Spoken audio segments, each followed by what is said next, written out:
En el intento de acercarse a lo divino, la humanidad ha elevado sus ojos al cielo y sus plegarias a lo intangible, como si la verdad residiera exclusivamente en los planos superiores o en estados de conciencia desarraigados del cuerpo. Esta tendencia, heredada de siglos de pensamiento dualista y reforzada por corrientes espirituales modernas desconectadas de su fundamento ancestral, ha consolidado una percepción fragmentada del ser humano.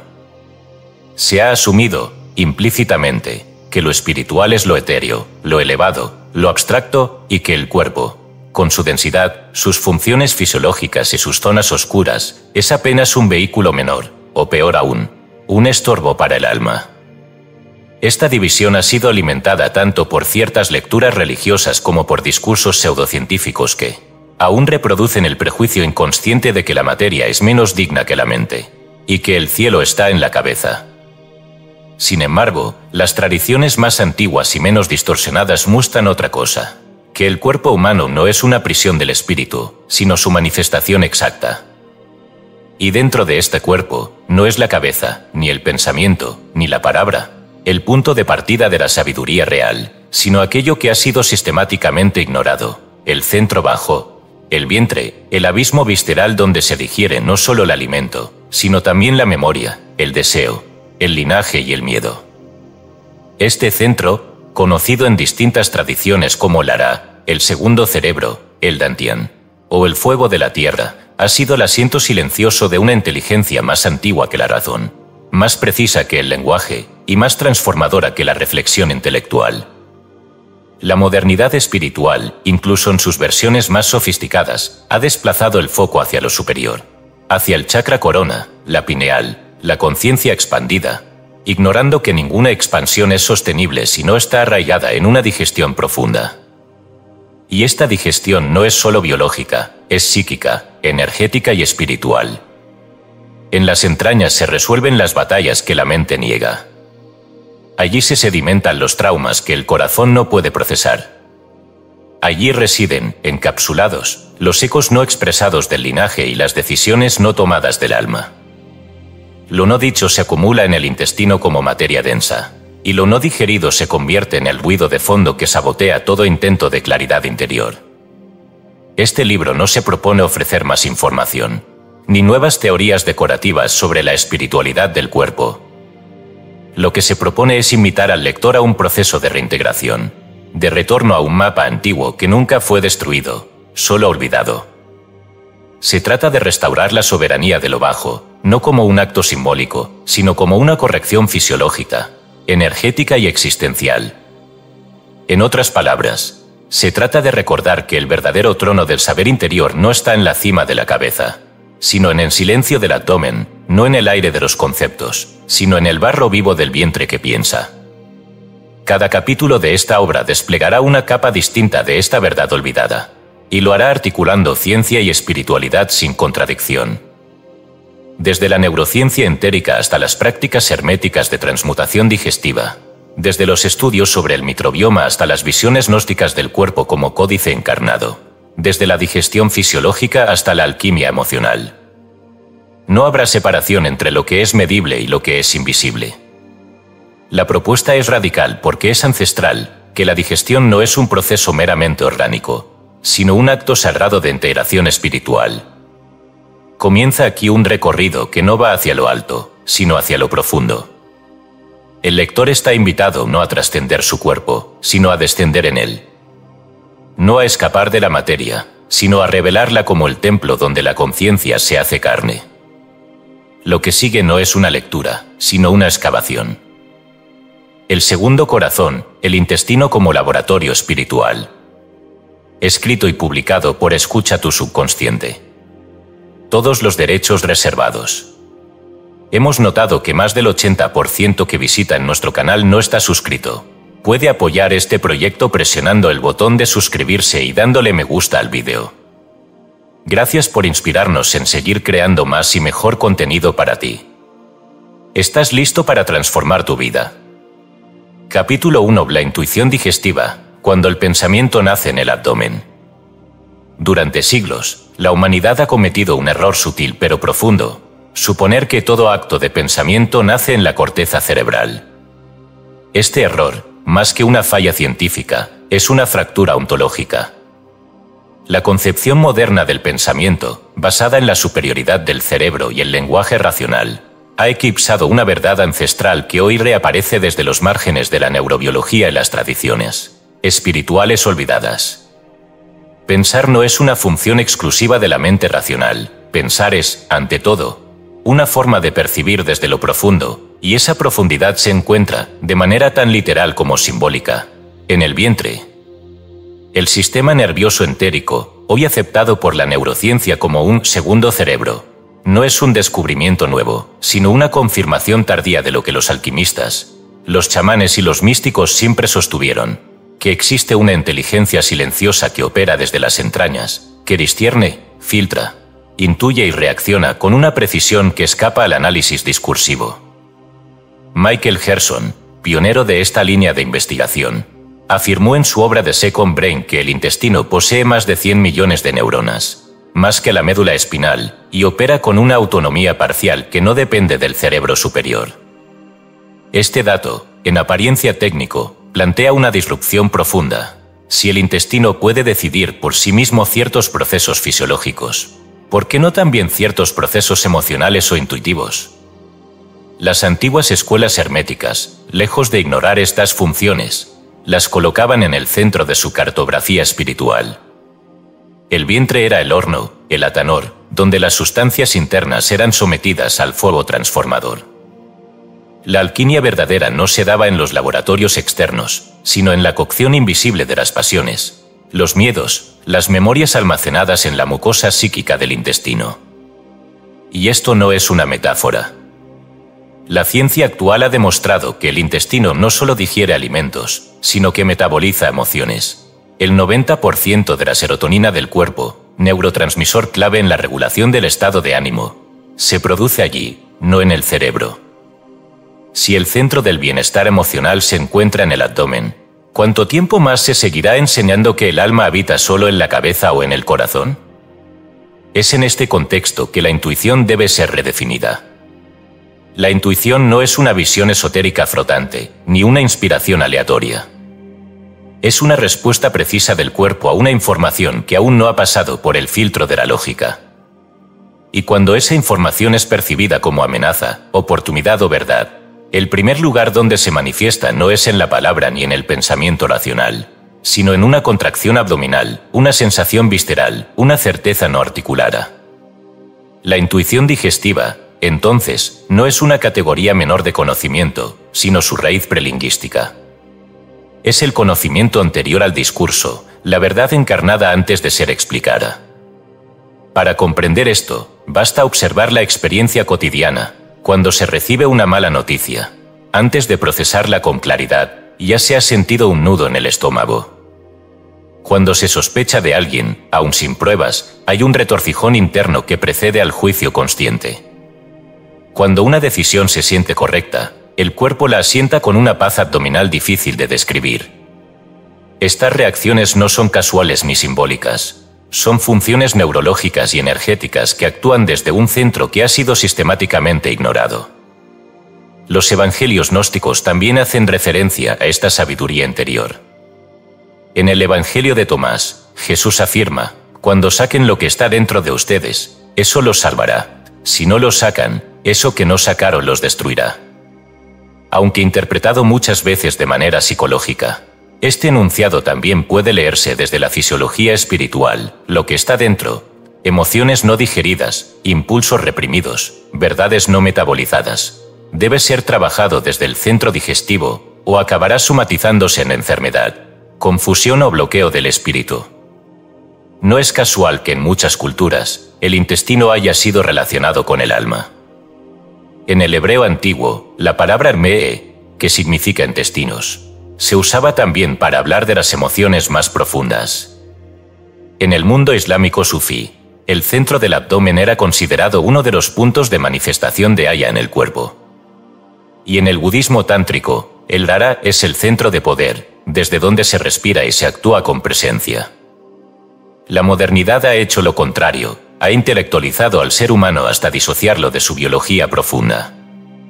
Se enseña a pensar con la cabeza, a controlar las emociones con la mente, a tomar decisiones basadas en análisis, estadísticas y algoritmos, olvidando que lo que hoy llamamos intuición no es una función abstracta, sino una percepción encarnada que nace del diálogo entre la red neuronal intestinal, el microbioma y el sistema neuroendocrino. Lo que se siente en el abdomen tiene una base electromagnética real. Las emociones afectan la flora intestinal, y la flora intestinal modula las emociones. Estamos hablando de un sistema de retroalimentación donde la biología y la conciencia se entrelazan constantemente. La pregunta crucial entonces es, ¿por qué se nos ocultó esta verdad? ¿Quién se beneficia de que ignoremos que poseemos un centro de discernimiento que no puede ser manipulado por discursos ni programas? La respuesta no es conspirativa, sino estructural. Una humanidad desconectada de su centro visceral es más fácil de dirigir desde afuera. Si el pensamiento nace en el abdomen, también lo hace la libertad. Y por eso, en todo proceso iniciático, antes de elevarse hacia la visión superior, el adepto debía pasar por una purificación del vientre. Ayunos, dietas rituales, respiración consciente, contacto con la tierra. Todas estas prácticas no eran preparaciones éticas, sino reconfiguraciones del campo entérico para que el alma pudiera realmente descender al cuerpo. No se puede acceder al espíritu si antes no se desciende al barro. Porque el barro, en la alquimia, no es suciedad, sino materia prima. El vientre, en esta clave, es la cuna de la reprogramación. No basta con pensar diferente, hay que digerir diferente. No basta con meditar, hay que sentir desde lo profundo.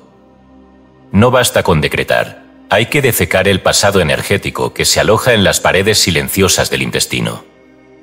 En síntesis, el pensamiento visceral no es una metáfora poética, sino una realidad bioenergética, espiritual y científica.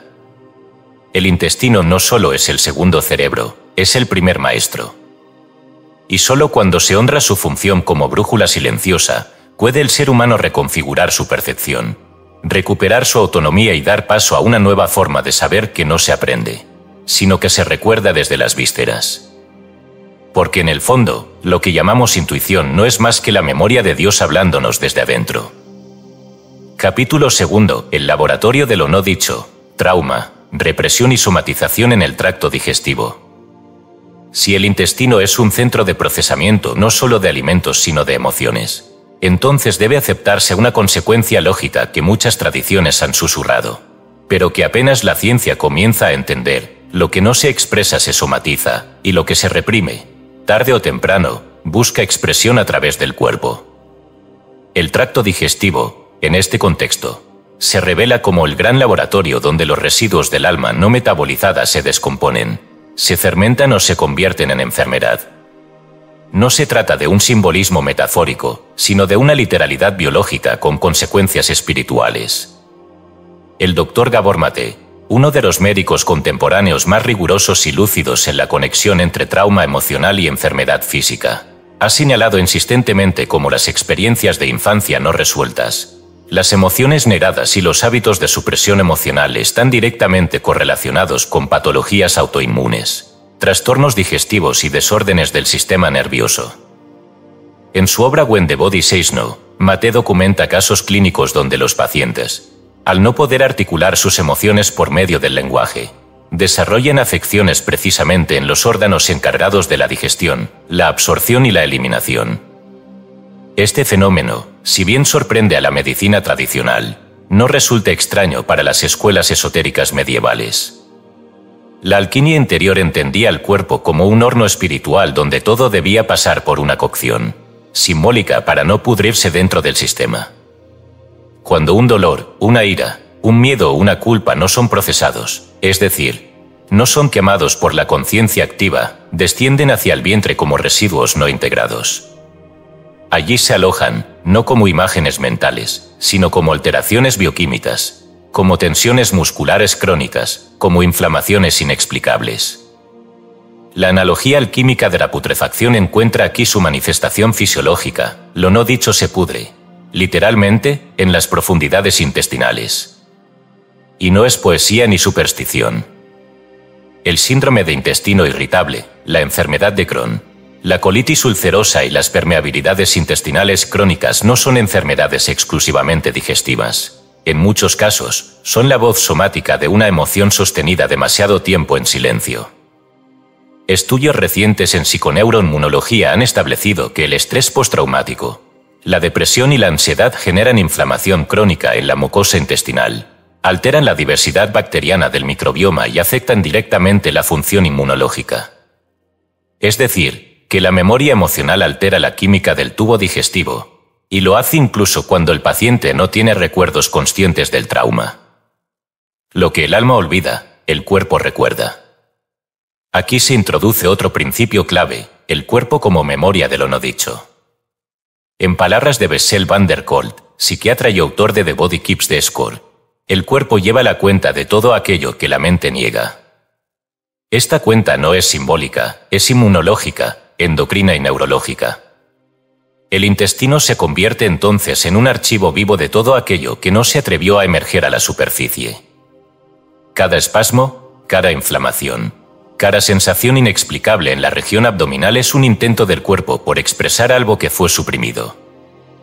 Las tradiciones antiguas conocían esto sin necesidad de resonancia magnética. En la medicina china, el bazo y el estómago están ligados a la preocupación y el exceso de pensamiento. En el Ayurveda, la digestión es fuego, Agni, y cualquier perturbación emocional puede apagar o desbordar ese fuego. En la tradición sufí, el vientre es el lugar donde se decanta la verdad del alma, y solo quien ha vaciado su interior puede recibir la luz de Aya. Lo interesante es que estas tradiciones no proponían eliminar los síntomas, sino decodificarlos. Cada enfermedad era una carta sellada del espíritu. Cada malestar, un idioma del alma. Volviendo al lenguaje científico, se hace necesario entender que el intestino es un sistema sensible al cortisol, la hormona del estrés. Cuando un trauma no se procesa adecuadamente, el cuerpo permanece en un estado de hipervigilancia crónica que desequilibra no solo la mente, sino la microbiota intestinal. Esta comunidad bacteriana, que actúa como una interfaz entre lo externo y lo interno, es moldeada por nuestros estados emocionales de forma bidireccional. Es decir, no solo el intestino influye en el estado anímico, sino que el estado anímico configura la flora intestinal. Se establece así un ciclo vicioso: trauma no procesado, inflamación, alteración microbiota, peor digestión emocional, más síntomas físicos. Y el ciclo se repite, en silencio. Pero hay más. Estudios sobre el eje intestino-cerebro han revelado que el nervio vago, responsable de la comunicación entre el sistema nervioso central y el sistema entérico, es también responsable de muchas de las respuestas viscerales ante el trauma.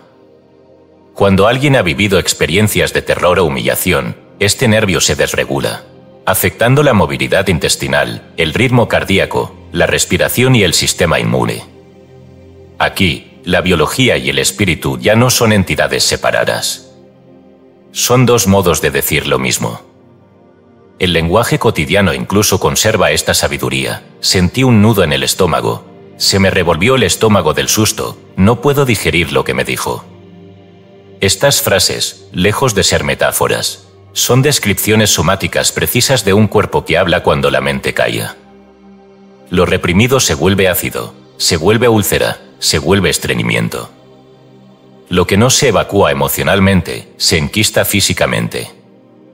Frente a esto, el camino no es solo médico ni únicamente psicológico.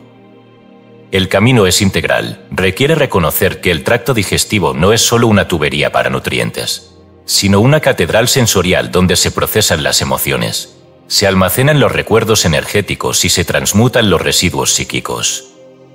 El cuerpo no necesita más medicamentos para silenciar los síntomas.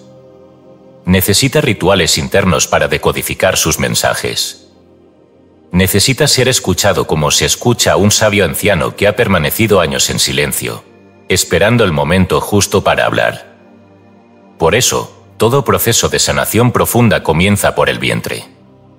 Antes de abrir el tercer ojo, hay que abrir el primer centro de procesamiento. Antes de hablar con ángeles, hay que hablar con el estómago. Porque si Dios habita en el cuerpo, lo hace primero en el barro. Y si el alma quiere subir, debe primero vaciar lo que no digirió. Así como un laboratorio alquímico necesita calor, tiempo y atención para convertir lo impuro en oro, así también el intestino necesita ser reactivado como espacio consciente. No como un lugar de enfermedad, sino como un templo donde lo no dicho puede, por fin, ser comprendido, transmutado y liberado. La digestión no es solo del alimento, es del alma entera. Capítulo 3. Microbioma y memoria, las bacterias como guardianas del linaje emocional. Durante siglos, se pensó que la genética era el único legado transmisible entre generaciones. Las emociones, se creía, eran asuntos personales, subjetivos y volátiles, sin impacto duradero más allá del individuo que las experimentaba. Sin embargo, la epigenética ha desmontado esta ilusión. Hoy sabemos que las experiencias emocionales, especialmente las traumáticas, pueden modificar la expresión génica y que tales modificaciones pueden ser heredadas. Lo que la madre no digiere emocionalmente, el hijo lo recibe como predisposición biológica. En este contexto, el microbioma intestinal, ese ecosistema invisible compuesto por billones de microorganismos, se presenta no solo como mediador fisiológico, sino como archivo activo de la historia emocional del linaje. No es una afirmación especulativa.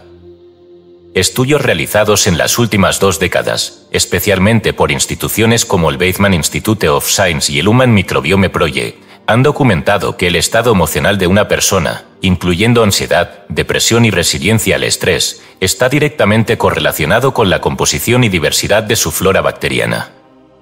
En otras palabras, lo que sentimos está mediado por lo que portamos. El intestino no solo alberga neuronas, como se demostró en el capítulo anterior, sino que cohabita con entidades vivas que, aunque microscópicas, tienen un impacto macroscópico en nuestra psique. Aún más revelador es que este ecosistema bacteriano no es un entorno pasivo. Interactúa constantemente con el sistema inmunológico, el sistema nervioso y el sistema endocrino, modelando respuestas conductuales y emocionales. Al producir neurotransmisores como la serotonina, la dopamina y el GABA, las bacterias intestinales no solo influyen en nuestro estado anímico, sino que lo regulan en tiempo real. Sin embargo, lo más inquietante es que estas bacterias, en tanto seres con ciclos, memoria y comportamiento, parecen conservar patrones repetitivos que reflejan conflictos no resueltos del sistema familiar. Aquí, lo emocional y lo microbiano se cruzan en una encrucijada inesperada, lo que una generación no sanó, otra lo digiere. La epigenética ha demostrado que factores como el miedo crónico, la represión emocional o la violencia sostenida en una generación pueden alterar la forma en que se expresan ciertos genes.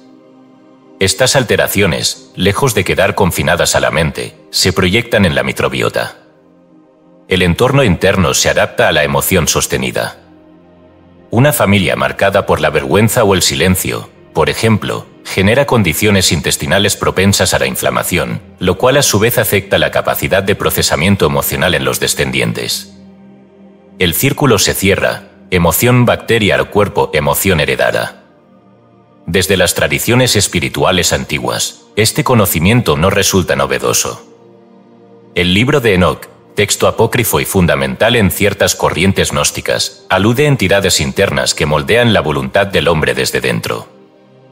Aunque estas figuras fueron interpretadas literalmente como ángeles caídos o nefilim, también pueden leerse simbólicamente como fuerzas internas, moldes invisibles, formas de vida alojadas en el cuerpo que orientan nuestras elecciones, incluso antes de que las racionalicemos. Así, las bacterias pueden entenderse no como gérmenes externos, sino como moradores internos, simbióticos, pero también pedagógicos. No solo ayudan a procesar alimentos, sino que enseñan al alma a digerir el pasado. En el taoísmo, el vientre, Dantian inferior, es considerado el centro energético de la vitalidad y del espíritu ancestral. Este centro no es solo una acumulación de energía vital, sino un reservorio de información heredada. La práctica taoísta de la respiración inversa, por ejemplo, busca reactivar esta zona para acceder a memorias prepersonales y limpiar residuos emocionales del linaje. Estas prácticas no buscan sanar a nivel superficial, sino desprogramar profundamente el cuerpo de patrones que no nacieron con nosotros, pero que viven en nosotros. Al observar el comportamiento del microbioma desde esta perspectiva, emerge una verdad inquietante. Cada individuo es un ecosistema influido no solo por su dieta y entorno, sino por la carga emocional no digerida de sus ancestros. Lo que fue callado, lo que se reprimió, lo que se consideró pecado o indecible en generaciones pasadas, encuentra expresión a través del equilibrio o desequilibrio microbiano en los cuerpos descendientes. La historia no termina en los libros, continúa en los cuerpos. Desde la biología, se ha demostrado que un solo ciclo de antibióticos puede alterar permanentemente la diversidad de la flora bacteriana. Desde la metafísica, se puede argumentar que cada acto de represión, cada silencio forzado, actúa como un antibiótico emocional que extermina la biodiversidad del alma. En ambos casos, el resultado es el mismo: la pérdida de capacidad adaptativa, la rigidez conductual, la enfermedad sistémica. ¿Y qué pasa cuando el microbioma es restaurado? Estudios en psiquiatría nutricional han demostrado que la introducción de ciertas cepas bacterianas específicas, llamadas psicobióticos, puede disminuir significativamente síntomas de ansiedad y depresión. La emoción, entonces, puede ser reprogramada desde el intestino. Pero esta restauración no es solo una cuestión de cápsulas o dietas. Es una decisión espiritual, reconocer que el cuerpo alberga voces antiguas, memorias que no se escribieron con palabras, sino con bacterias. Y que estas memorias pueden ser modificadas si el individuo asume un rol activo en su biología espiritual. El cuerpo no es solo vehículo, es archivo.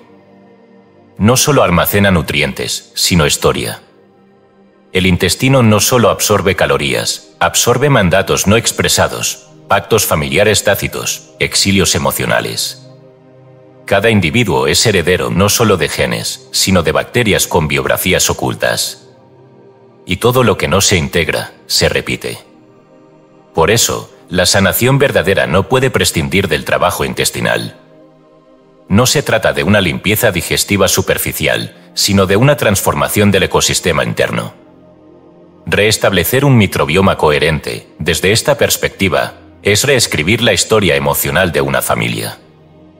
Cada cepa recuperada, cada fermento natural ingerido conscientemente, cada respiración profunda hacia el vientre, es un acto de liberación no solo personal, sino transgeneracional.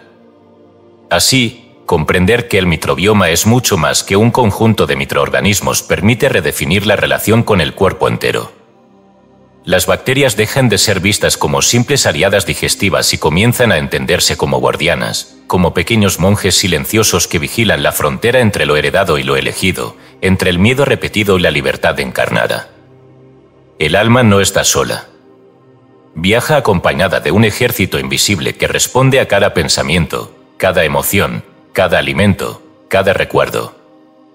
Y si se les escucha, si se les honra, si se les alimenta no solo con nutrientes sino con conciencia, estas entidades microscópicas pueden revelar la memoria enterrada y ayudar a transformarla en luz viviente. Capítulo 4: El Ara y el útero, geometría interna de la creación y la destrucción. Uno de los errores más persistentes en la comprensión del cuerpo humano, tanto desde la ciencia convencional como desde ciertas corrientes espirituales populares, ha sido relegar la zona baja del abdomen, especialmente los centros sexuales, al mero ámbito del deseo biológico o, en el mejor de los casos, a un generador de vida biológica. Lo que pocas veces se enuncia con claridad es que esta zona, particularmente el Ara en la tradición japonesa y el útero en la visión taoísta y alquímica femenina, constituye no solo el asiento de la vida física, sino un núcleo de condensación de energía arquetípica, una geometría vibracional que no solo crea cuerpos sino realidades perceptivas completas. La biología aquí se transforma en arquitectura vibracional. Para comprender la complejidad del Ara como centro energético, es necesario abandonar el lenguaje reduccionista del sistema digestivo o reproductivo y adoptar el lenguaje de campo. El Ara no es un órgano ni una estructura anatómica definida, sino un centro de gravedad energético ubicado 3 dedos por debajo del ombligo, cuya activación genera un campo de coherencia interna capaz de alterar la percepción, la conducta y la potencia creadora del individuo. En la práctica del Aikido, por ejemplo, el Ara es considerado el eje desde donde se origina todo movimiento armonioso y toda intención no violenta. En el Zen, meditar desde el Ara implica estabilizar la mente a partir del cuerpo, no del pensamiento. Y en la alquimia taoísta, este centro es el crisol donde se inicia el refinamiento del yin, esencia vital, hacia energía vital, y nuevo sen, espíritu sutil. Esto revela una progresión energética que parte desde lo más denso, el centro sexual, hacia lo más elevado, la conciencia despierta. En las escuelas rosacruces del siglo XVII, aunque el término Ara no era utilizado explícitamente, se aludía a un centro oscuro de gestación interna, un espacio interno desde donde se podía reconstruir el corpus glorificatus o cuerpo de luz.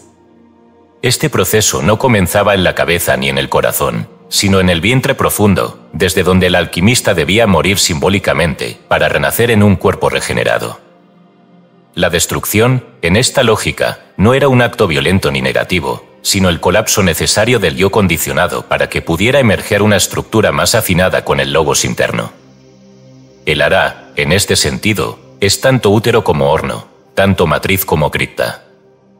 En el caso del cuerpo femenino, el útero encarna esta dualidad de forma más literal y al mismo tiempo más simbólica. Desde el punto de vista anatómico, se trata de un órgano muscular capaz de gestar vida. Pero desde el punto de vista energético, el útero no es solo generador de materia biológica, sino también una antena capaz de captar información no lineal.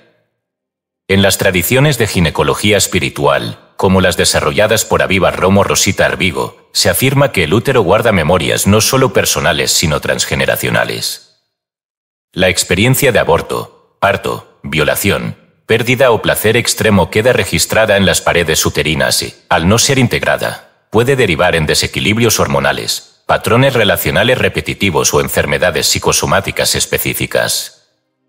En este sentido, el útero no solo crea, sino también retiene, y lo que no se libera a través de una práctica consciente puede cristalizarse como destino no elegido.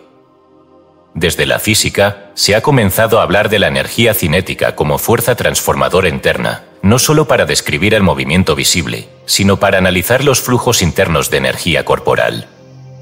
El útero y el Ara, debido a su alta concentración de terminaciones nerviosas, vasos sanguíneos y tejido muscular adaptable, son nodos ideales de esta energía cinética acumulada.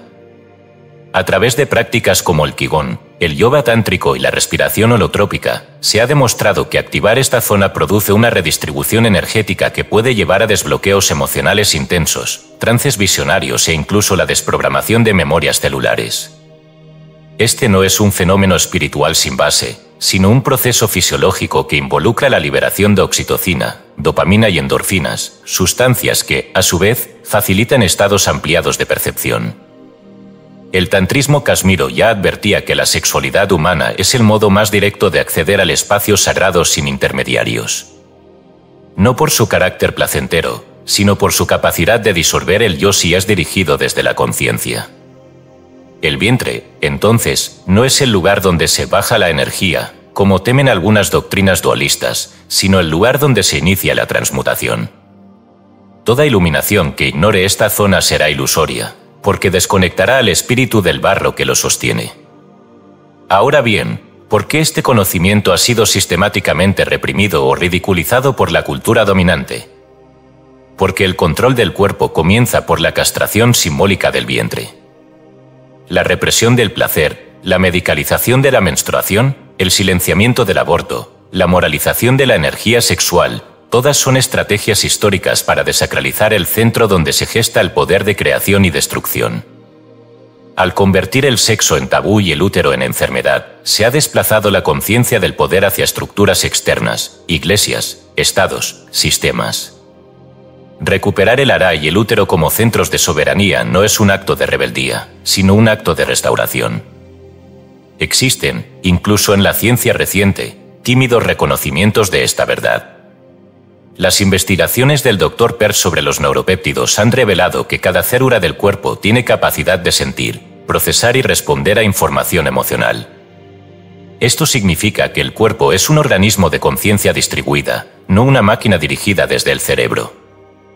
Y el vientre, por su densidad sensorial y energética, es probablemente el centro más antiguo de esta conciencia distribuida. En síntesis, el Ara y el útero no deben ser vistos como órganos periféricos ni centros relegados a lo sexual. Son matrices simbólicas, nodos de creación vibracional, hornos de alquimia viva. Allí donde el pensamiento aún no nace, donde la palabra aún no se articula, se gesta la realidad emocional que luego dará forma a nuestras decisiones, nuestras relaciones y nuestras formas de habitar el mundo. Recuperar este centro es recuperar la arquitectura oculta del alma encarnada. Es volver al punto cero del ser, donde lo que somos no se decide, sino que se gesta. Capítulo 5. Fuego en el abdomen, Agni, Manipura y la voluntad encarnada. Existe una tendencia sostenida en la espiritualidad moderna a exaltar lo mental y lo celestial como dominios superiores del ser, relegando el cuerpo a una mera carcasa o instrumento pasajero. Dentro de esta jerarquización, la zona abdominal ha sido vista muchas veces con recelo, ya sea como sede de pasiones inferiores, como simple motor fisiológico o como obstáculo para la elevación del alma.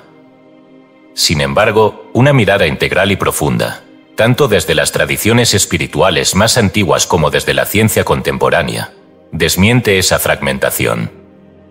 En el centro exacto del cuerpo, justo encima del ombligo, donde convergen nervios, órganos y energía, arde un núcleo simbólico y real, el fuego del abdomen, cuya comprensión nos conduce al corazón de la voluntad. Este fuego ha recibido distintos nombres. En la tradición védica, se le llama Agni, el fuego digestivo y espiritual, una deidad interna cuya función va más allá de procesar alimentos. Agni digiere experiencias, pensamientos, emociones y realidades. Es fuego que transforma lo burdo en útil, lo bruto en refinado. Cuando Agni está débil, el individuo no solo sufre de indigestión física, sino también de confusión existencial, letargo de acción y pérdida de sentido.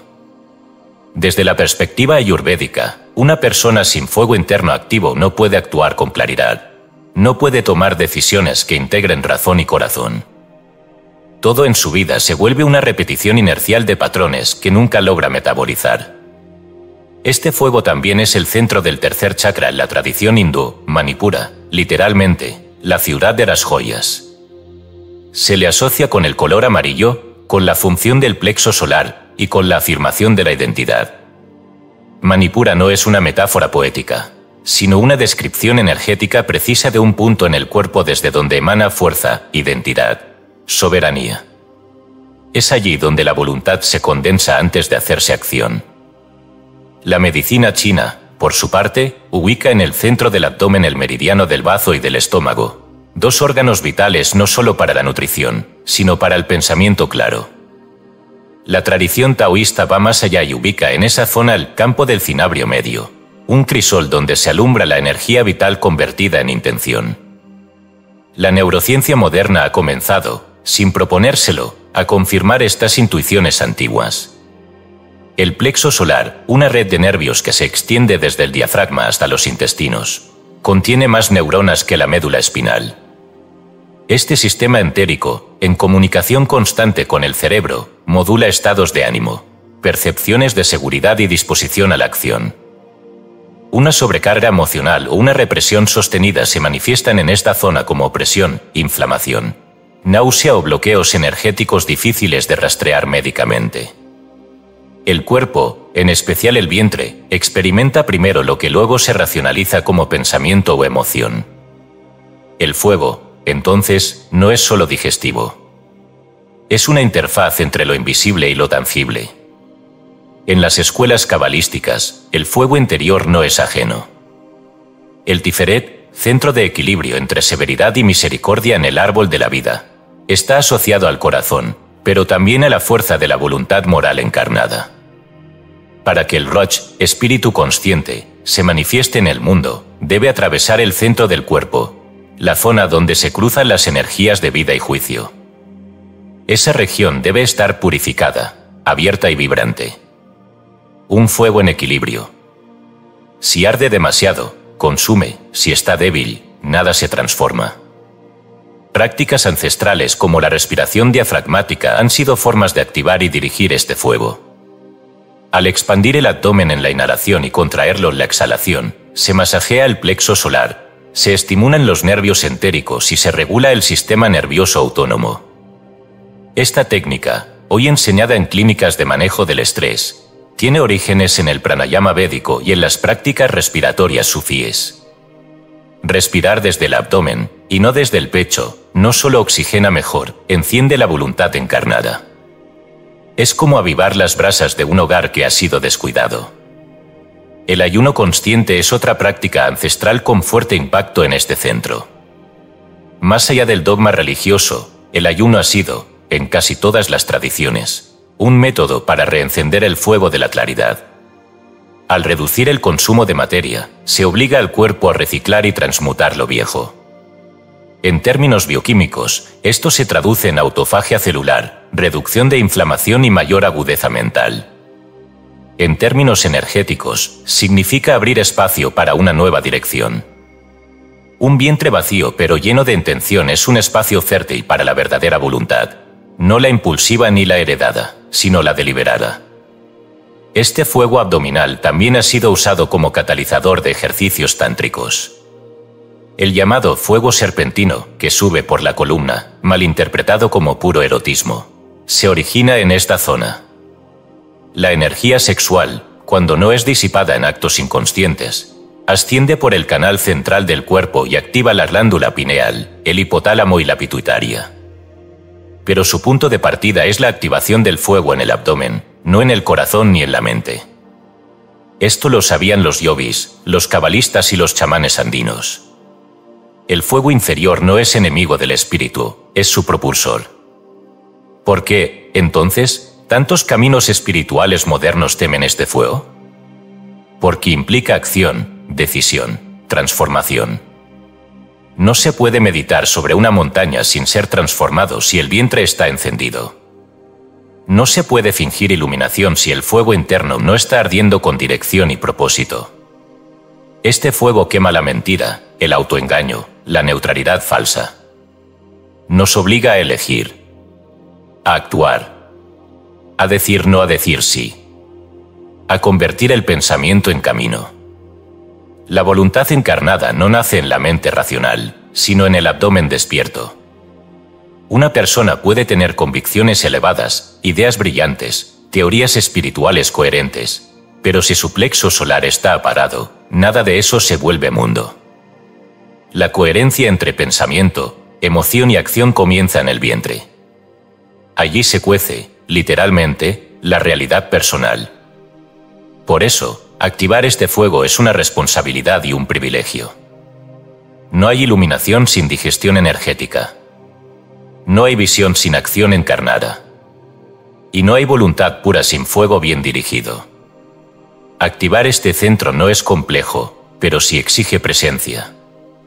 Basta con sentarse en silencio, llevar la respiración hacia el abdomen y sentir cómo se enciende una llama sutil. Observar qué emociones emergen. ¿Qué pensamientos se repiten? ¿Qué decisiones han sido postergadas? Respirar sobre eso. Dejar que el calor lo transmute. Luego, moverse desde ahí. Hablar desde ahí. Decidir desde ahí. Vivir desde el fuego, no desde el temor. Porque solo quien habita su fuego puede iluminar el camino de otros. Capítulo 6. El dolor del linaje, enfermedad intestinal como herencia psíquica. Las enfermedades intestinales crónicas, lejos de ser únicamente disfunciones biológicas localizadas, pueden ser comprendidas también como manifestaciones concretas de una memoria ancestral que se resiste a ser ignorada. Desde la perspectiva clínica convencional, se reconocen afecciones como la enfermedad de Crohn, la colitis ulcerosa o el síndrome del intestino irritable como trastornos de etiología multifactorial, donde convergen genética, dieta, microbioma y estrés. Sin embargo, esta visión fragmentaria, aunque útil en la gestión sintomática, suele pasar por alto una dimensión fundamental: el cuerpo, y particularmente el intestino. Funciona también como un archivo dinámico de historias emocionales no resueltas que se transmiten a través del linaje. Las investigaciones más recientes en epigenética han demostrado que las experiencias traumáticas pueden dejar marcas en la expresión génica de generaciones posteriores. No se trata de una simple herencia genética estructural, sino de una programación adaptativa basada en eventos ambientales que afecta cómo los genes se activan o inhiben. Los estudios con hijos de sobrevivientes del Holocausto, Yehuda et al., 2015, o de personas que vivieron hambrunas severas, estudio de Oberkalix en Suecia, han mostrado que el trauma puede atravesar generaciones, provocando alteraciones fisiológicas, hormonales y conductuales en descendientes que nunca vivieron directamente los eventos traumáticos. Desde este marco, las patologías digestivas crónicas pueden ser entendidas como la expresión somática de conflictos no procesados del árbol genealógico. La enfermedad de Crohn, caracterizada por una inflamación crónica del tracto digestivo, muchas veces aparece en personas con una historia familiar marcada por la represión emocional, secretos familiares, desplazamientos forzados o pérdidas no elaboradas. El intestino, en estos casos, no digiere alimentos, intenta procesar historias. La colitis ulcerosa, por su parte, puede reflejar un conflicto de agresión interna silenciada, donde el cuerpo erosiona su propio tejido como resultado de una culpa no asumida o un mandato familiar de percepción inalcanzable. El síndrome del intestino irritable, con sus síntomas fluctuantes y difíciles de rastrear clínicamente, puede estar conectado con una hipersensibilidad emocional heredada, donde el sistema digestivo reacciona ante la más mínima alteración externa como si estuviera en constante amenaza. La nueva medicina germánica, fundada por el controvertido médico alemán Rike Geer-Hame, propuso que toda enfermedad tiene un origen psíquico y que el órgano afectado corresponde simbólicamente a un conflicto emocional específico. En su esquema, el intestino delgado representa conflictos de absorción vital, no poder digerir una experiencia, y el colon conflictos relacionados con lo sucio, lo indeseado o lo que debe ser expulsado. Aunque su teoría ha sido duramente criticada y debe abordarse con cautela, su correlato simbólico ofrece claves significativas para comprender por qué ciertos trastornos aparecen repetidamente en líneas familiares específicas. Las prácticas chamánicas andinas coinciden en esta visión, aunque desde un marco cultural y simbólico diferente. En la cosmología quechua, el cuerpo humano está compuesto por tres mundos: Anam Pacha, mundo superior, mente; Krai Pacha, mundo medio, corazón; y Uku Pacha, mundo inferior, vientre. Este último no es un reino oscuro, sino el lugar de la gestación, el subconsciente y la sabiduría ancestral.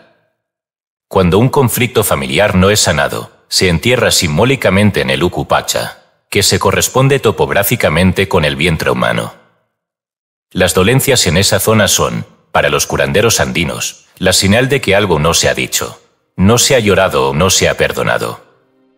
En estas tradiciones, se realizan rituales de desentierro, en los que el paciente revive simbólicamente la historia no dicha del linaje, la reconoce, la honra y la libera. Es una psicogenealogía práctica y espiritual, donde el intestino se trata no solo con plantas o dieta, sino con palabras, fuego y memoria. El cuerpo se convierte en el teatro donde los muertos no llorados piden ser escuchados. Las enfermedades, entonces, son formas de lenguaje, gritos antiguos que el cuerpo expresa cuando la mente ha perdido la capacidad de simbolizar. Desde la psicología sistémica, autores como Bert Hellinger y sus desarrollos de las constelaciones familiares han mostrado cómo ciertos destinos no resueltos en el sistema familiar pueden repetirse en descendientes, como intentos inconscientes de compensación. Un nieto que desarrolla colitis puede estar cargando el exilio de su abuelo. Una hija con intestino irritable puede estar reaccionando a una historia de humillación nunca contada por su madre. El cuerpo, en especial el vientre, se convierte en el depositario de lo no dicho, lo no llorado, lo no visto. Volviendo al plano fisiológico, el intestino no solo digiere alimentos, sino que alberga el 70% del sistema inmunológico. Las células inmunitarias interactúan con el microbioma y con el sistema nervioso entérico, respondiendo a estímulos emocionales, sociales y ambientales. Una emoción intensa o un recuerdo traumático puede alterar la motilidad intestinal, la permeabilidad de la mucosa e incluso la composición bacteriana del intestino. Las enfermedades autoinmunes como Crohn o colitis ulcerosa reflejan esta autoagresión inmunológica, que puede tener su raíz en un conflicto emocional no resuelto proyectado hacia el cuerpo. La propuesta aquí no es sustituir la medicina, sino complementarla. Tratar el intestino sin escuchar lo que dice el síntoma es como querer apagar una alarma sin revisar por qué suena. Sanar estas enfermedades requiere una doble vía: una atención médica competente y una exploración profunda de la memoria emocional y transgeneracional pueda estar activa. Requiere preguntarse, ¿qué historia no fue contada? ¿A quién le fue negado el derecho de sentir? ¿Qué secreto fue enterrado bajo la tierra y está fermentando en mi vientre? En última instancia, el cuerpo no miente. Y menos aún lo hace el vientre. Allí se guardan las promesas rotas, las lealtades invisibles, los pactos inconscientes con nuestros ancestros. Y también allí se pueden liberar. Escuchar al intestino es escuchar a la familia, al linaje, a la humanidad en su forma más encarnada. El lector que sufre una de estas dolencias está invitado no solo a tomar medicamentos o a hacer ajustes alimentarios, sino a iniciar una arqueología interior. A revisar su historia, su árbol, sus emociones silenciadas. A preguntarse, ¿qué parte de mi historia me está pidiendo ser digerida?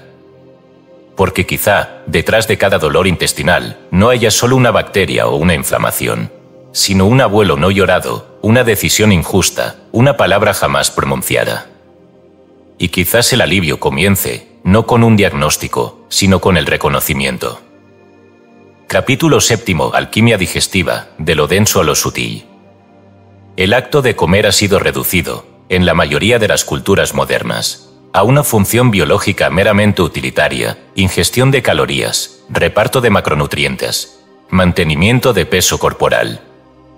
Esta visión cuantitativa ha desplazado por completo la comprensión original del proceso digestivo como un rito transformador. Sin embargo, en las antiguas tradiciones herméticas, en los misterios egipcios y en las escuelas alquímicas del medioevo, la digestión era contemplada como el reflejo microcósmico de una operación sagrada, la transmutación de lo bruto en lo fino, de lo material en luz. La mesa era un altar, el alimento un símbolo, y el cuerpo, el atanor en el que la densidad podía convertirse en sustancia espiritual. El proceso alquímico tradicional se articulaba en varias fases, entre las cuales destacan tres fundamentales: putrefactio, separatio y solutio. Estas no eran meramente técnicas de laboratorio, sino etapas internas del alma que, al ser comprendidas y experimentadas en el cuerpo, conducían a una verdadera transmutación de conciencia. Curiosamente, estos mismos estadios pueden reconocerse en el funcionamiento ordinario del aparato digestivo, si se lo observa no solo desde la fisiología, sino desde su arquitectura simbólica y energética.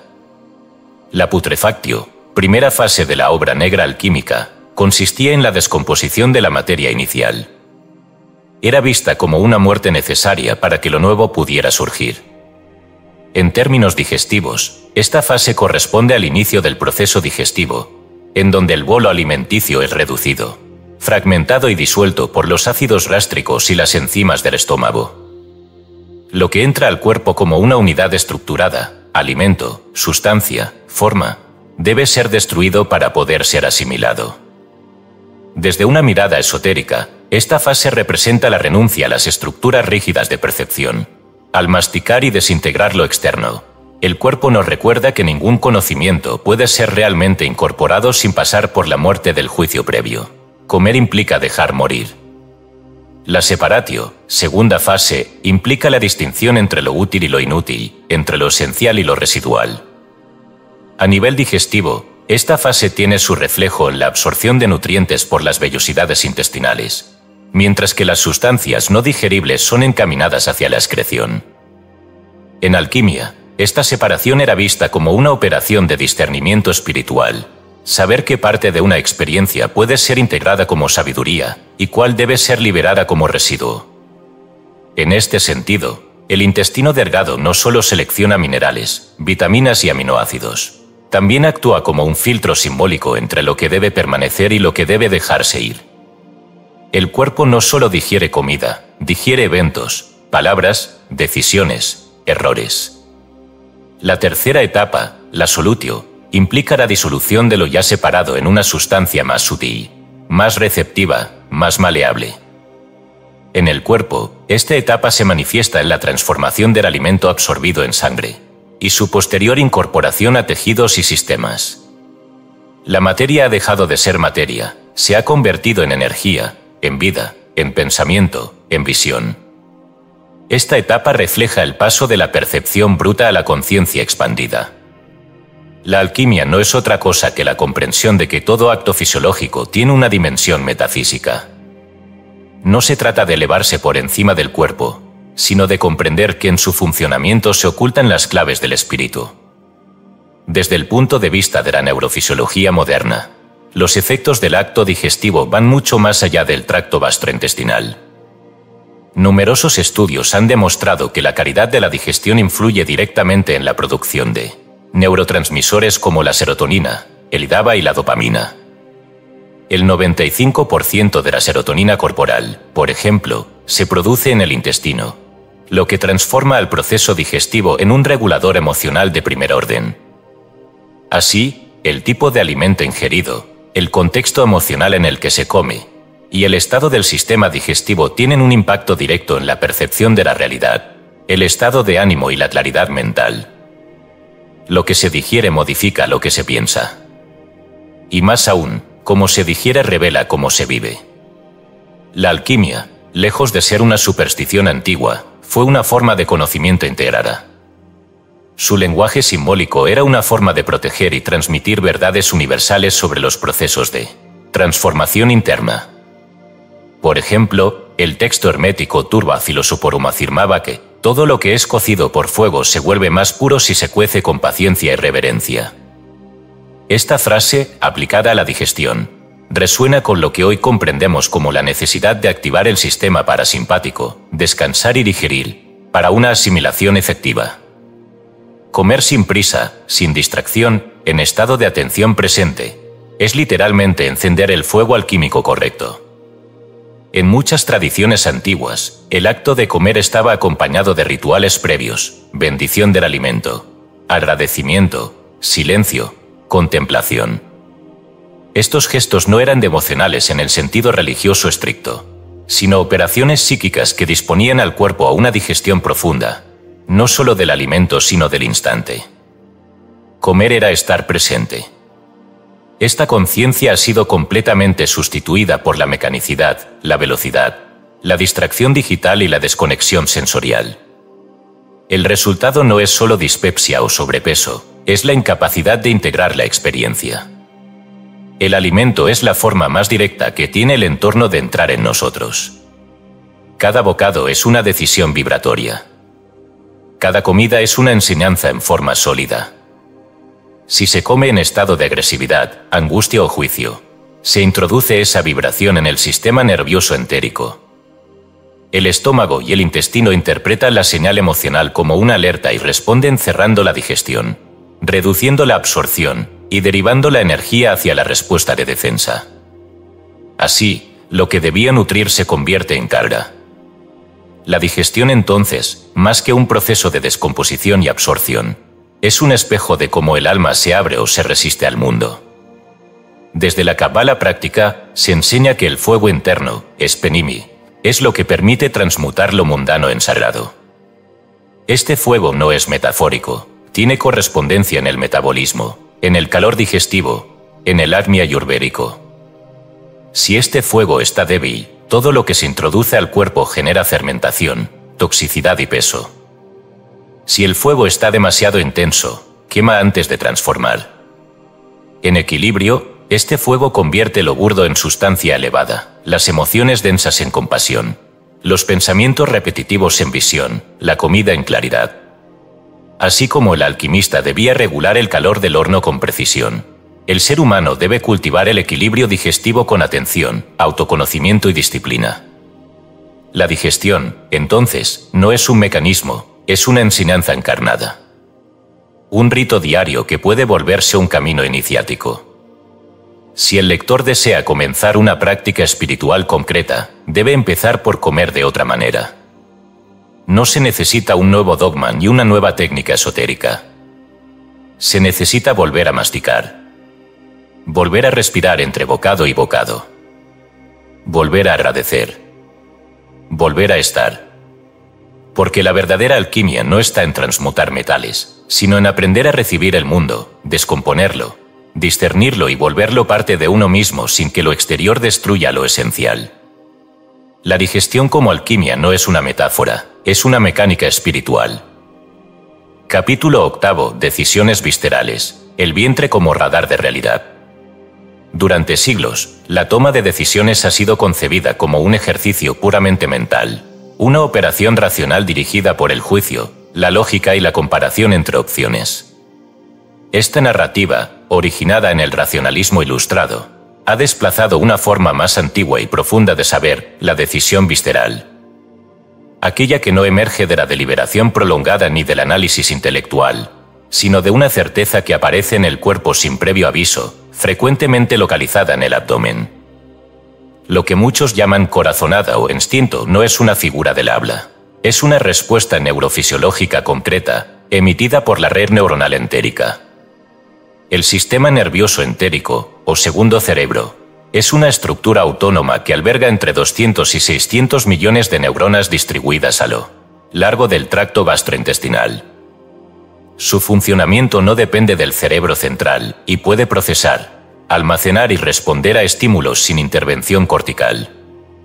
El investigador Michael Gerson, pionero en el estudio del sistema entérico, expuso en su obra The Second Brain cómo este conjunto neuronal posee su propio sistema de memoria, aprendizaje y procesamiento emocional.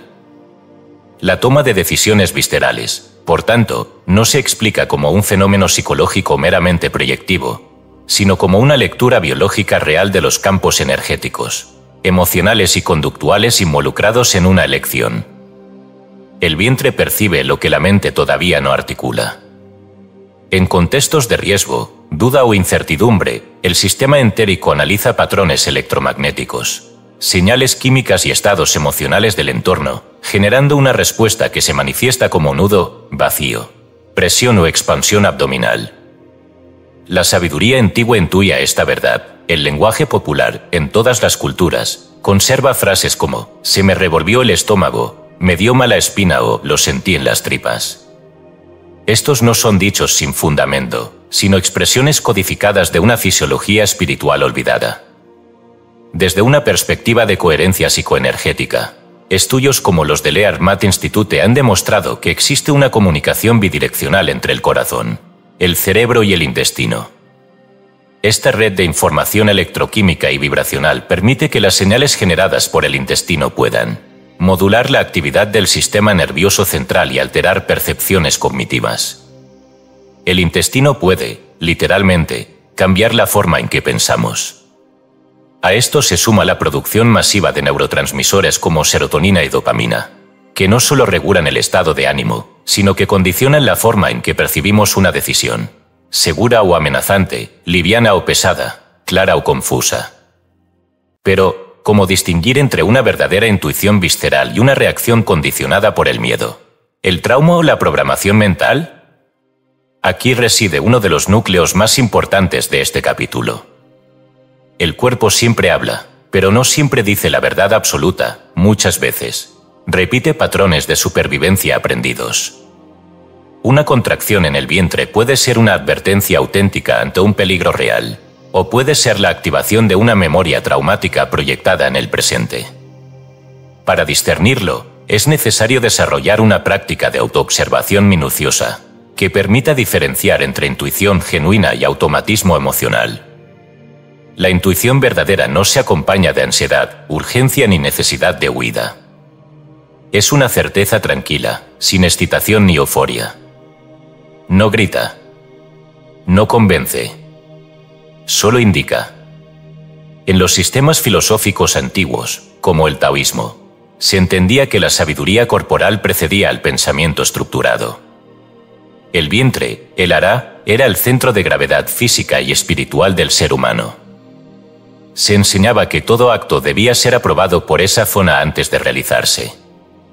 En las prácticas marciales internas, el cuerpo no se movía por decisión mental, sino por una respuesta integrada nacida en el abdomen. Esta concepción encuentra eco en la mística cristiana primitiva, donde el vientre aparece como lugar de discernimiento espiritual.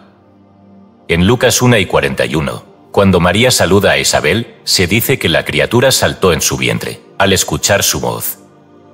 Esta imagen no es poética, sino teológica. La verdad es reconocida primero en el cuerpo.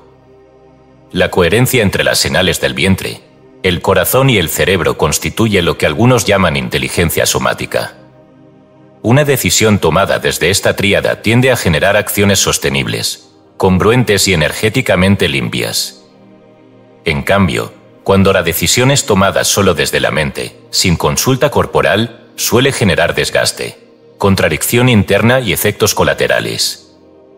Esta coherencia puede ser cultivada mediante prácticas concretas, como la respiración diafragmática profunda antes de tomar decisiones importantes, la escritura corporal, registrar las sensaciones físicas asociadas a cada opción, y el seguimiento retrospectivo de las decisiones pasadas en función de cómo se sintieron al inicio. El cuerpo recuerda que fue lo correcto, incluso si la mente aún lo duda. A nivel neurocientífico, se ha demostrado que las decisiones viscerales no son ilógicas, sino prelógicas. Según el modelo de Somatic Marker Hypothesis de Antonio Damasio, las decisiones complejas involucran señales somáticas que actúan como marcadores anticipatorios. Estas señales no se originan en el análisis racional, sino en la evaluación rápida de experiencias pasadas almacenadas en forma emocional. El vientre actúa como archivo de estas experiencias y emite señales que guían hacia lo que es coherente con él: bienestar general. Así, una sensación de contracción puede ser una advertencia, no porque se haya razonado el peligro, sino porque ya se vivió algo similar y el cuerpo lo asoció a sufrimiento. Desde la psicología transpersonal, se ha comenzado a integrar esta noción del cuerpo como agente de conocimiento. En estados ampliados de conciencia, inducidos por meditación profunda, respiración holotrópica o sustancias psicodélicas, los participantes reportan una activación notable del área abdominal, acompañada de percepciones lúcidas sobre decisiones pendientes o relaciones significativas. Esto sugiere que, al silenciar la mente discursiva, se abre un canal de percepción más inmediato, directo y profundo, el cuerpo como oráculo. No debe confundirse esta visión con una espiritualización ingenua del cuerpo. El vientre no es infalible, pero tampoco es irrelevante. Es un instrumento afinado, capaz de detectar microseñales del entorno, resonancias sutiles, campos de coherencia o disonancia que la mente tarda en procesar. Cuando se ha entrenado la escucha interior, las decisiones viscerales se vuelven más precisas que cualquier cálculo racional. El cuerpo no sabe porque sabe, pero sabe. Si se entiende al cuerpo humano como una tecnología energética, el vientre es el radar. No genera los eventos, pero los registra antes de que ocurran. No razona las opciones, pero reconoce cuál de ellas sintoniza con la frecuencia del bienestar. Este radar debe ser calibrado. No basta con sentir, hay que interpretar correctamente lo sentido. Y esa es una habilidad que se cultiva con disciplina, humildad y práctica cotidiana. Al lector se le propone el siguiente ejercicio práctico, antes de tomar una decisión relevante. Siéntese en silencio durante 10 minutos, sin estímulos externos. Dirija su atención al abdomen. Visualice cada opción como una imagen. Al evocar una opción, observe qué ocurre en el vientre, se expande o se contrae. ¿Siente calor o frío? ¿Ligereza o pesadez? Luego haga lo mismo con la otra opción. No se apresure a interpretar. Repita el proceso durante 3 días consecutivos. Al final, no elija con la mente, elija lo que el cuerpo sostuvo con mayor estabilidad. El resultado no siempre será inmediato, pero a largo plazo. Esta práctica entrena una brújula interna que rara vez se equivoca.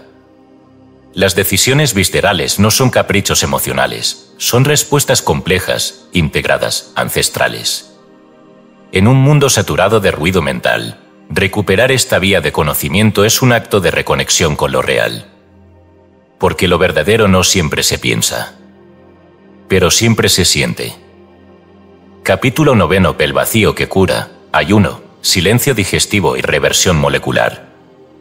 En una época dominada por la acumulación de información, de estímulos, de alimentos, sugerir el ayuno no como estrategia nutricional sino como vía espiritual puede parecer un gesto arcaico, incluso extremo. Sin embargo, el ayuno es uno de los mecanismos más antiguos y universales de purificación, no solo fisiológica, sino psíquica y espiritual. No debe comprenderse como una privación, sino como una tecnología de vaciado destinada a reordenar los sistemas internos. Desde la biología moderna, el fenómeno de la autofagia, descubierto formalmente por Yoshinori Ohsumi, Premio Nobel de Medicina en 2016, ha demostrado que en condiciones de ayuno, el cuerpo activa procesos de limpieza celular profundos, eliminando residuos moleculares, proteínas dañadas y estructuras disfuncionales. Esta limpieza no es únicamente biológica, lo que el cuerpo elimina en el plano físico. La conciencia lo desintegra en planos sutiles. Lo que se suelta del intestino se despega también del subconsciente. Rudolf Steiner, fundador de la antroposofía, describía el ayuno como un medio para disminuir la densidad del cuerpo etérico, permitiendo que el alma recupere dominio sobre su vehículo material. En sus conferencias sobre alimentación y percepción espiritual, Steiner advertía que la saturación alimentaria embota los sentidos anímicos y bloquea el acceso a realidades superiores. La comida, cuando es constante y no ritualizada, densifica la percepción. El ayuno no solo despeja el aparato digestivo, despeja también los canales del alma que han sido invadidos por la hiperestimulación del deseo. El Padre Pío, estigmatizado y considerado por muchos como un canal entre planos, sostuvo durante largos periodos dietas mínimas, afirmando que cuando el cuerpo calla, Dios habla. Lo que en las tradiciones espirituales fue transmitido como experiencia mística, la ciencia contemporánea empieza a validar como fenómeno biológico coherente. Ayunar no es morir de hambre. Es dejar que lo que debe morir, muera. Desde el punto de vista fisiológico, el ayuno intermitente o prolongado activa rutas metabólicas que reducen inflamación, optimizan la sensibilidad a la insulina y estimulan procesos de regeneración tisular. Pero más allá de los beneficios clínicos, existe un fenómeno más profundo: el cuerpo se vuelve introspectivo. Al no recibir estímulos digestivos, la energía que usualmente se invierte en el procesamiento de alimentos se redirige hacia la limpieza, reparación, sobre todo, hacia la percepción. Se ha observado que practicantes de ayuno prolongado, en contextos controlados, reportan un aumento de claridad mental, introspección emocional, sueños lúcidos y estados ampliados de conciencia. El ayuno, correctamente aplicado, puede restaurar la función simbólica del cuerpo, donde cada órgano recupera su rol como sensor y transmisor de información espiritual. En el taoísmo, particularmente en las escuelas internas del Neidan, alquimia interna, el ayuno era una práctica previa al refinamiento del elixir interno.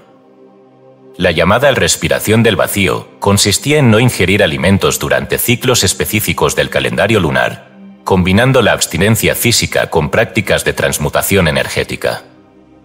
El intestino vacío era visto como una caldera purificada, lista para recibir el fuego espiritual que activa la circulación del y en los meridianos superiores. Sin esta limpieza previa, todo trabajo energético se contaminaba. Lo mismo se encuentra en el Zohar, texto clave del misticismo judío, donde se afirma que Dios no entra en un vaso lleno. El ayuno, como práctica iniciática, no tenía un fin médico, sino teológico: permitir el descenso de la Shekinah, la presencia divina, en un templo corporal purificado. Desde una perspectiva molecular, el ayuno profundo activa procesos epigenéticos de reversión. Genes que estaban silenciados por estados inflamatorios o metabólicos alterados se reactivan. Otros que inducen al envejecimiento o la degeneración celular se inhiben. El cuerpo entra en un modo de supervivencia inteligente, reorganizando prioridades biológicas y optimizando funciones esenciales. Este estado de reversión molecular no es meramente técnico, es una metáfora viva de lo que ocurre también a nivel espiritual. El sujeto que ayuna, reprograma. El sujeto que ayuna, reordena las jerarquías internas del deseo, de la percepción y de la voluntad. El sujeto que ayuna, aprende a distinguir entre hambre fisiológica y vacío existencial. Desde el cristianismo primitivo, se practicaban cuarentenas de ayuno antes de los bautismos y de los retiros del desierto. No eran símbolos, eran procesos de reconfiguración. Cristo mismo, antes de iniciar su ministerio, se retira 40 días al desierto, sin comer, sin hablar, enfrentando las tentaciones arquetípicas que estructuran el psiquismo humano. En esos días de silencio digestivo y sensorial ocurre la integración. El yo crístico emerge no desde el cielo, sino desde el cuerpo vaciado. Esta dimensión del ayuno como combate interno fue luego diluida por las instituciones religiosas, reduciendo su aplicación a penitencia o moralismo. Pero en su origen, el ayuno era una tecnología de acceso a estados de pureza vibracional donde lo inferior podía elevarse y lo superior encarnarse. El intestino, cuando no está procesando materia externa, comienza a liberar memoria interna. Se han registrado experiencias de liberación emocional espontánea durante ayunos prolongados, donde el cuerpo comienza a digerir simbólicamente aquello que la conciencia había reprimido. Una tristeza sin nombre, una rabia estancada, una culpa heredada. El intestino vacío no solo sana lo físico, desentierra lo psíquico. Se convierte en un confesionario biológico donde los órganos hablan lo que la boca nunca dijo. Por esta razón, todo proceso de ayuno debe estar acompañado de introspección. No basta con no comer, hay que escuchar. El silencio digestivo debe ir de la mano del silencio mental. Practicantes avanzados de meditación taoísta afirman que, al tercer día de ayuno completo, el intestino comienza a emitir un sonido particular, casi vibracional, como si se abriera un canal de comunicación con planos más sutiles. Este ruido del vacío es registrado también por yogis en estado de pratyahara, retiro de los sentidos, y en ciertas iniciaciones sufíes donde el cuerpo entra en suspensión perceptual. En todos los casos, el patrón es el mismo. Cuando el cuerpo deja de recibir desde fuera, comienza a revelar lo que estaba atrapado dentro. Es imprescindible, sin embargo, no fetichizar el ayuno. No es una panacea ni un método para forzar revelaciones. Como toda práctica espiritual y biológica, debe ser acompañada de discernimiento, seguimiento profesional si se requiere y comprensión profunda de sus etapas. El ayuno no es una carrera, sino un arte. Ayunar no es dejar de comer, es permitir que el cuerpo deje de ser un basurero emocional. Es honrar el silencio digestivo como una fase necesaria de cualquier transformación real. Al finalizar este capítulo, se invita al lector a experimentar un protocolo de ayuno suave, que no ponga en riesgo su integridad, pero que active la escucha intestinal. Se propone ayunar 14 horas al día durante 7 días. Tomando líquidos sin calorías y observando las sensaciones que emergen en el abdomen. Se recomienda llevar un diario de vacíos. Cada vez que aparezca hambre, escribir si es hambre física, emocional o mental. Al final de la semana, no analizar con la mente. Leer el diario en silencio y permitir que el cuerpo hable. Porque cuando el cuerpo calla, el alma recuerda. Y cuando el intestino se vacía, el espíritu encuentra espacio para entrar. Capítulo 10. El guardián de la sombra, la ira, el miedo y la culpa encapsulados en el abdomen. Las emociones no desaparecen por el simple hecho de que no se expresen. De hecho, lo que no se expresa tiende a incrustarse en alguna capa del cuerpo. Y si hay una zona que funciona como receptáculo privilegiado de lo no procesado, es el abdomen. Esta región, mucho más que una cavidad digestiva, constituye una bóveda psicosomática donde la biografía emocional encuentra una forma de encapsulación. No se trata de metáforas emocionales, lo que se llama nudo en el estómago, pesadez en el bajo vientre o opresión en el plexo son expresiones que corresponden a eventos fisiológicos Dachie-Mentebels. Las emociones densas, ira, miedo, culpa, activan rutas neurológicas y hormonales que tienen una manifestación orgánica localizada. La ciencia ha estudiado ampliamente cómo el eje intestino-cerebro, mediado por el nervio vago, responde al estrés emocional almacenado.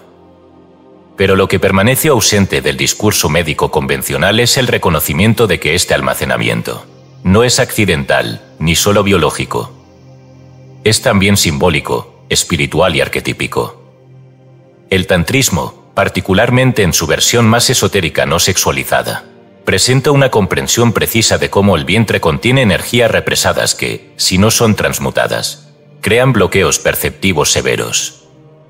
Las prácticas avanzadas de Kundalini Yoga enseñan que el fuego ascendente solo puede recorrer la columna Silas, memorias alojadas en los 3 primeros chakras han sido purificadas. Y esta purificación no es moral, sino vibratoria.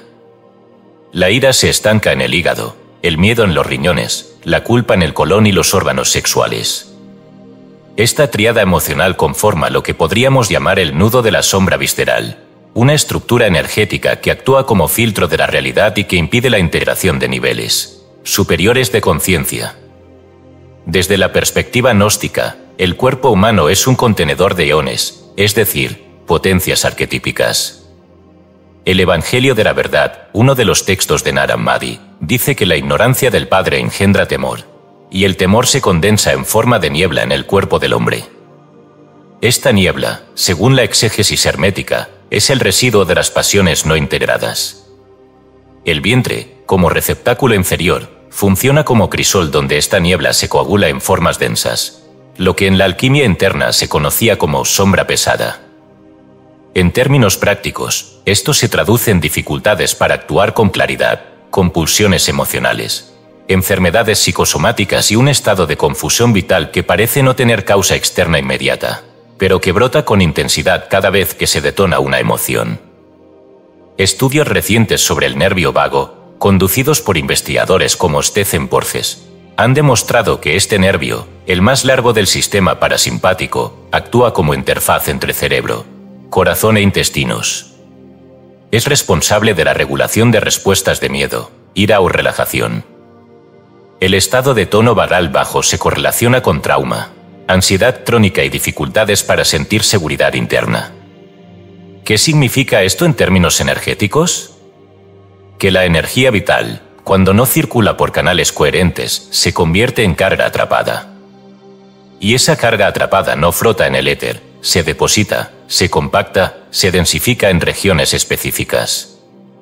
Una de las más críticas es el abdomen. De ahí que muchas personas que han experimentado traumas tempranos no resueltos reporten síntomas digestivos persistentes, aún en ausencia de causas orgánicas identificables. Lo que hace del abdomen un territorio privilegiado para la encapsulación emocional es su arquitectura. Rodeado de vísceras sensibles, lleno de terminaciones nerviosas, con abundante tejido linfático y hormonal, el abdomen está en contacto directo con lo que se siente, aunque no se piense.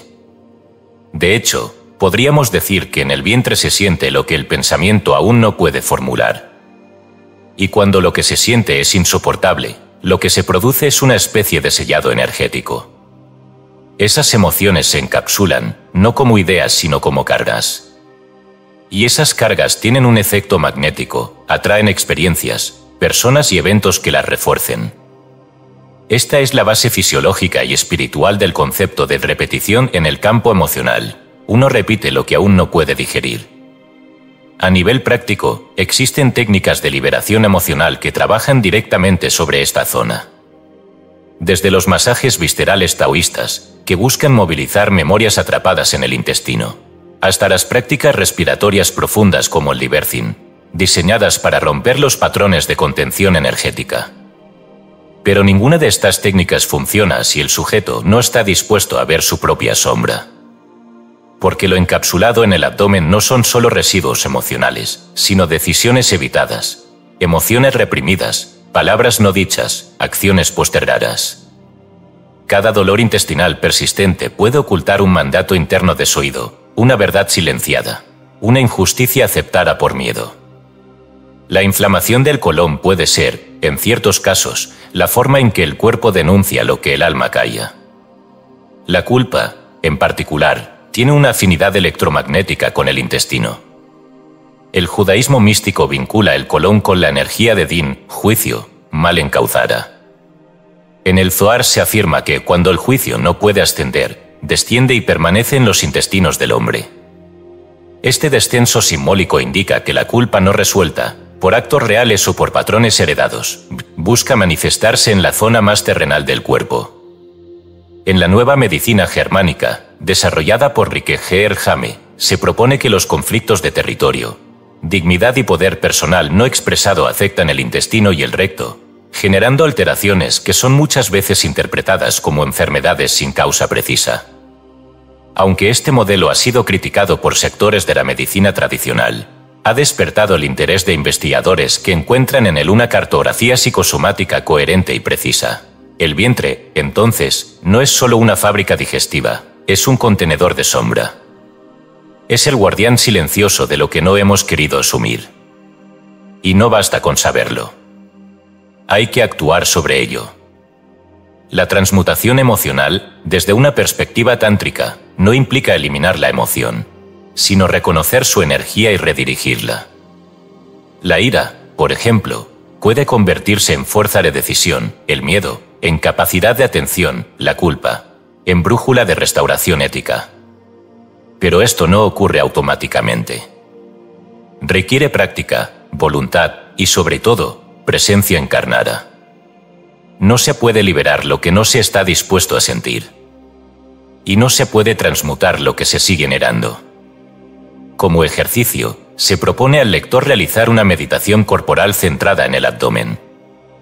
Acostado, con las manos sobre el vientre, respirar profundamente y observar si hay zonas de tensión, pesadez o dolor. Luego, sin juicio, preguntar en silencio, ¿qué no he querido sentir aquí? Esperar sin expectativas. Anotar lo que emerja, aunque parezca irracional. Repetir por 7 días. El objetivo no es obtener respuestas claras, sino crear un canal de escucha. Porque cuando el vientre habla, no lo hace con palabras, sino con energía. Y lo que revela puede ser incómodo, pero también liberador. El vientre contiene la historia de lo no resuelto. Pero también contiene la clave para liberarlo. Porque lo que se encapsula puede disolverse. Y lo que se disuelve deja de gobernar desde las sombras. Capítulo 11. Transfiguración digestiva, la comida como mensaje vibracional. La función de comer ha sido, desde la antigüedad, una de las actividades más subestimadas en su dimensión espiritual. Se ha reducido a mera ingesta calórica, a un acto rutinario condicionado por el hambre o el deseo, sin considerar que cada alimento que entra al cuerpo porta una frecuencia específica, un mensaje codificado que interactúa directamente con los sistemas internos, tanto físicos como sutiles. Comer no es un acto neutro, es una elección vibracional. Y esa elección determina no solo la calidad de la materia corporal, sino la coherencia del campo energético, la sensibilidad de la percepción y el nivel de conciencia desde el cual se actúa. En este sentido, la digestión no es solo la asimilación de nutrientes, sino también la decodificación simbólica de un lenguaje que emite cada sustancia ingerida. La escritura ya lo intuía. En el Qoheleth, el Eclesiastés, se afirma: ve, come tu pan con gozo, y bebe tu vino con corazón alegre, porque Dios ya ha aprobado tus obras. Esta frase ha sido interpretada como una invitación al goce simple, pero también puede entenderse como una clave hermética: la comida no solo es energía sino sacramento. En las tradiciones esotéricas, desde la cábala hasta el sufismo, el acto de comer era ritualizado no por superstición, sino por comprensión profunda. Los alimentos vibran, y lo que vibra se comunica. Rudolf Steiner afirmó que los alimentos tienen auras etéricas que interactúan con el cuerpo energético humano, facilitando o entorpeciendo su expansión según su origen, preparación e intención. Esta interacción no puede medirse con herramientas convencionales, pero su impacto se manifiesta claramente en los niveles de claridad mental, equilibrio emocional y apertura intuitiva. Uno de los aportes más polémicos pero sugerentes en este campo fue el de Masaru Emoto, quien a través de sus estudios de cristales de agua mostró cómo las palabras, las intenciones y las emociones humanas afectan la estructura molecular del agua. Aunque criticado por la ciencia ortodoxa por falta de metodología replicable, su trabajo ha sido corroborado por miles de experiencias empíricas en prácticas de sanación energética. Si el agua responde al lenguaje sutil de la conciencia, ¿qué ocurre cuando ingerimos agua cargada de miedo, violencia, desesperación o avidez? El cuerpo, compuesto en un 60-70% por agua, no es indiferente a estos patrones vibracionales. El líquido que circula entre las células no solo hidrata, también transporta información. Esta idea, fundamental en la homeopatía y la medicina vibracional, sugiere que cada bocado es una palabra que el cuerpo escucha, un símbolo que se descifra internamente.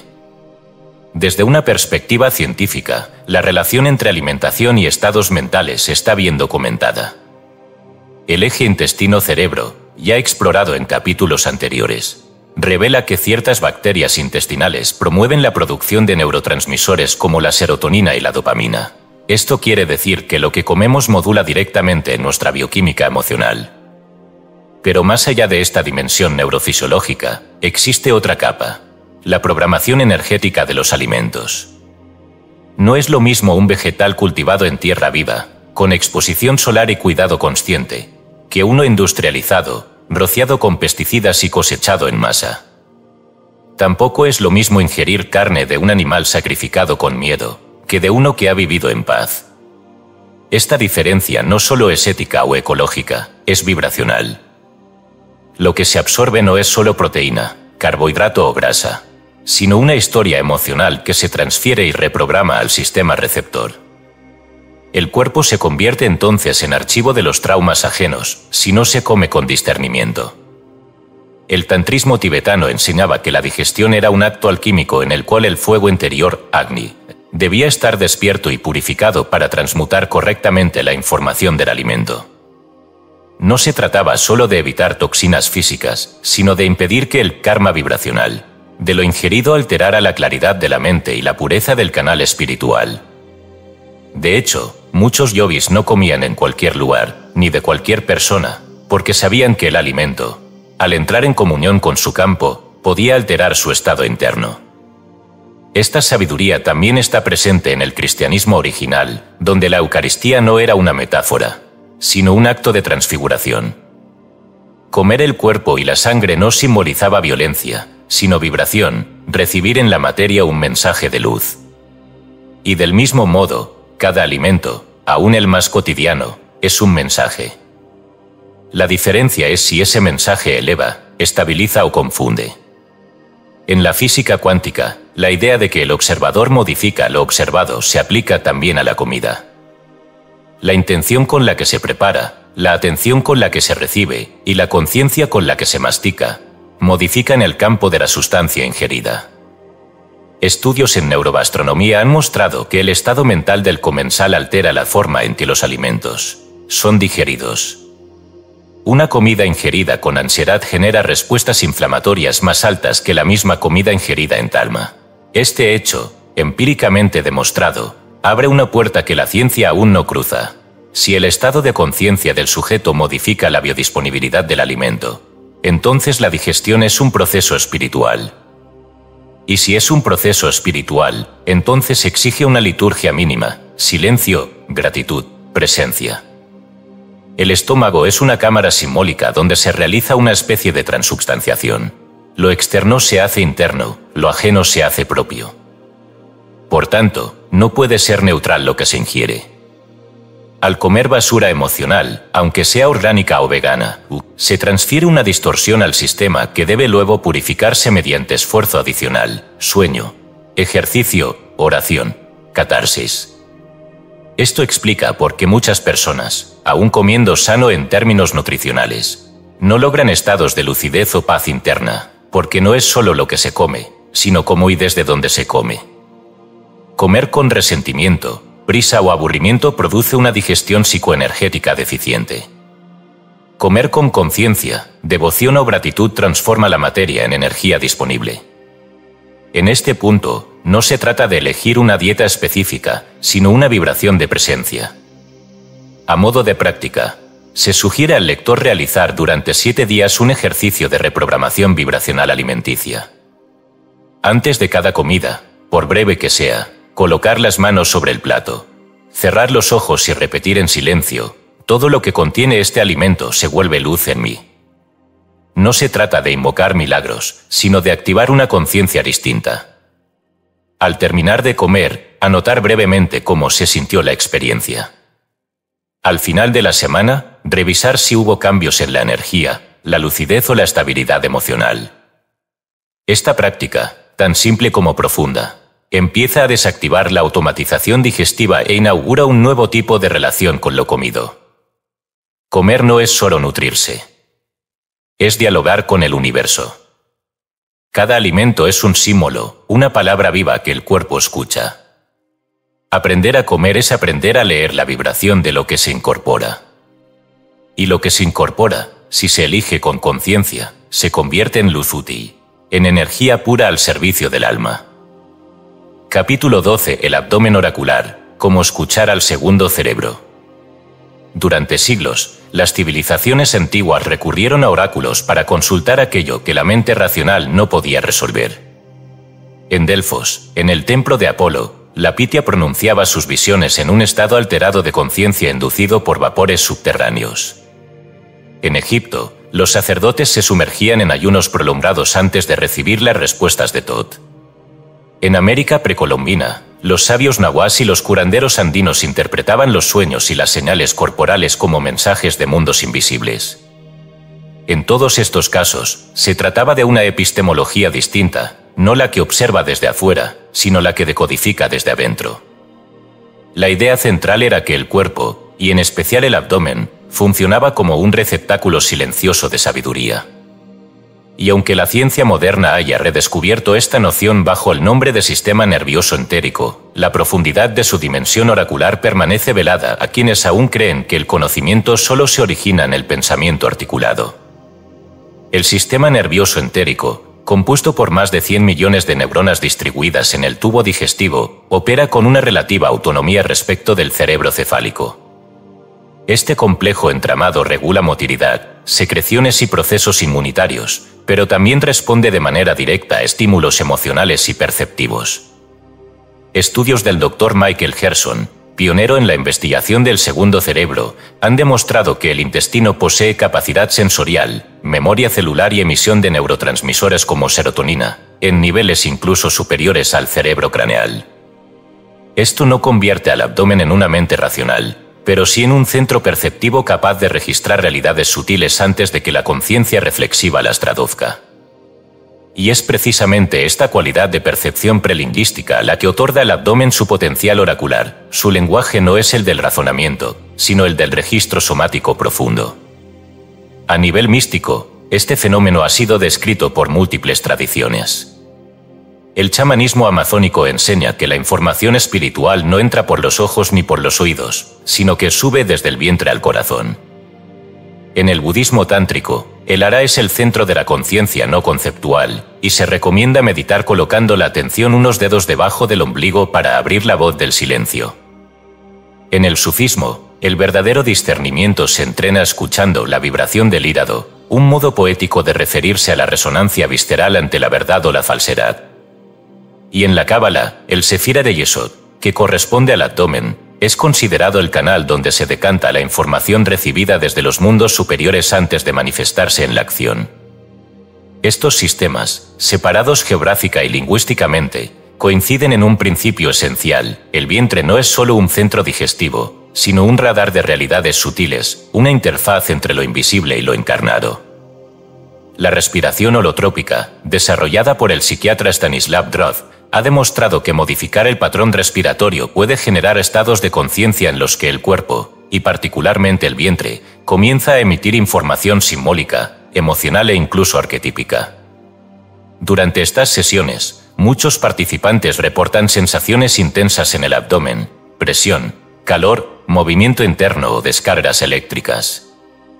Estas no son alucinaciones, sino desbloqueos neurovegetativos que liberan contenido reprimido y activan circuitos de percepción no ordinaria. Lo que se escucha en esos momentos no es una voz externa, sino una inteligencia que ha permanecido soterrada bajo capas de condicionamiento, trauma y ruido mental. Esta inteligencia, que podríamos llamar oracular, no ofrece respuestas verbales, sino certezas súbitas, imágenes simbólicas o reacciones corporales inequívocas. Para que el abdomen pueda cumplir su función oracular, es indispensable recuperar la capacidad de habitar el silencio fisiológico. La saturación de estímulos externos, ruido, imágenes, noticias, redes, velocidad, impide que el cuerpo entre en un estado de coherencia receptiva.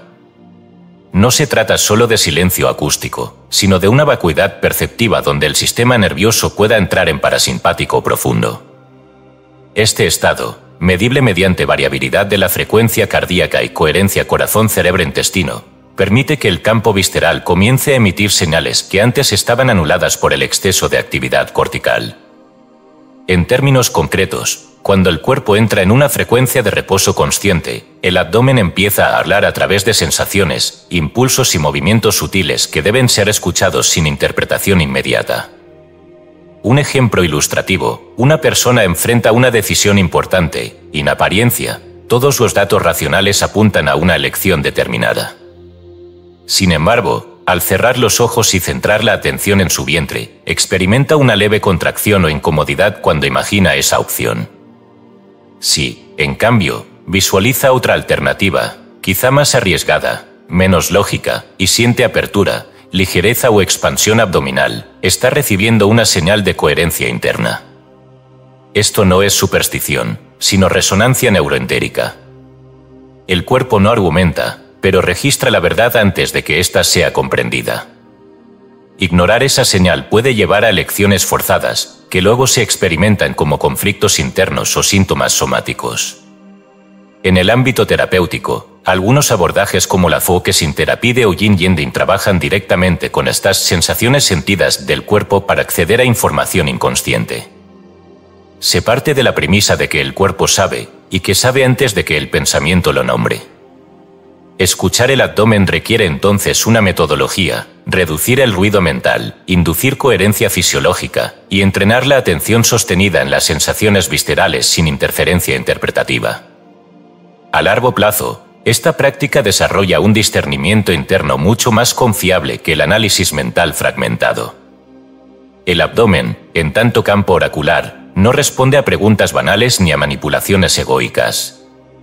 Solo se activa cuando la búsqueda es auténtica y la intención está alineada con el bien interno. Como ejercicio, se propone una práctica sencilla pero transformadora. Durante 5 días consecutivos, al comenzar la jornada, el lector debe sentarse en silencio, colocar ambas manos sobre el abdomen inferior, cerrar los ojos y respirar profundamente durante al menos 5 minutos. Sin intentar controlar el pensamiento, debe simplemente sentir. Al final de cada sesión, anotar cualquier sensación, imagen o intuición que haya surgido, por mínima que parezca. Al cabo de los 5 días, releer esas anotaciones y preguntarse: ¿qué me quiso decir mi cuerpo que mi mente no había considerado? Esta práctica, si se sostiene con honestidad, puede abrir el acceso a una fuente de orientación que no depende de gurús ni de doctrinas externas, sino de la activación del templo visceral. El segundo cerebro no es un recurso de emergencia, es una brújula olvidada. En él reside la sabiduría silenciosa que ha sido ignorada por una cultura centrada en la palabra, la lógica y la velocidad. Recuperar su voz no implica renunciar a la razón, sino enriquecerla con una percepción más profunda. Escuchar al abdomen es escuchar al alma encarnada, al archivo silencioso donde la verdad se registra antes de ser comprendida. Capítulo 13: Integración, el camino de vuelta al centro encarnado. Todo conocimiento, por disperso que parezca, exige al final su reintegración. Si cada capítulo anterior fue una exploración individual de aspectos del vientre como órgano espiritual, laboratorio alquímico, radar emocional y umbral gnóstico, este último tiene la tarea de devolver cada una de esas piezas a una arquitectura coherente.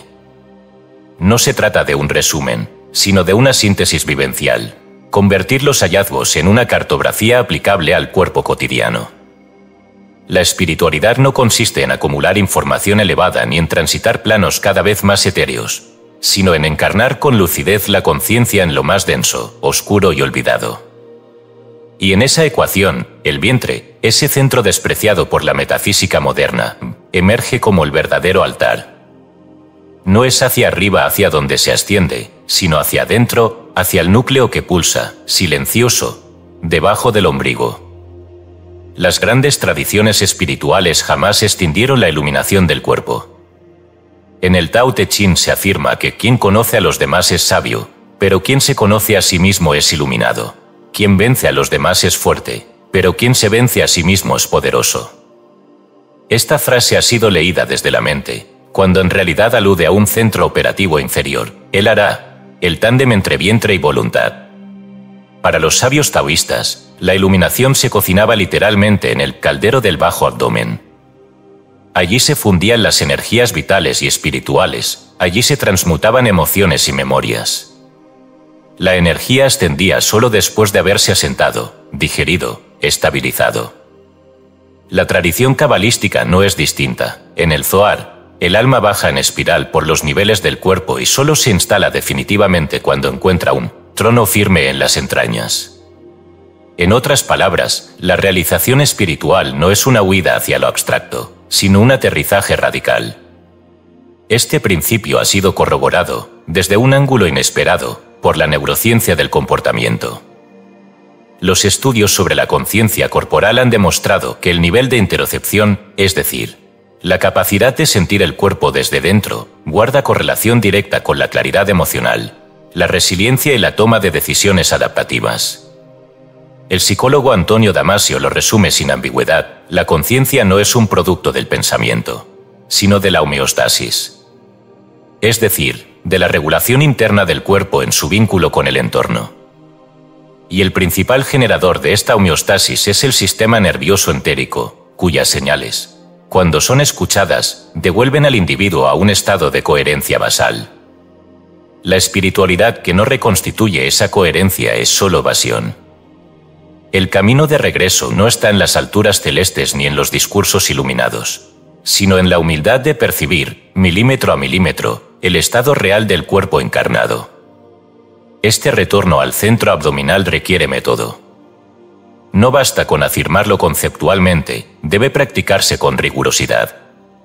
Se propone una cartografía espiritual diaria basada en 3 pilares. El primero es el anclaje respiratorio.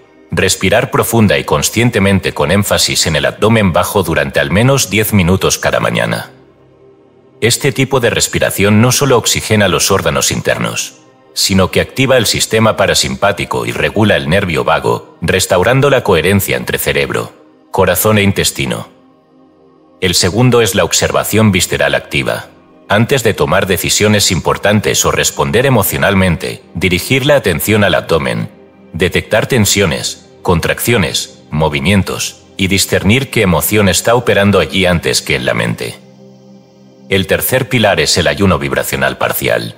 Elegir al menos un día a la semana para no saturar el cuerpo con alimentos, información o estímulos innecesarios.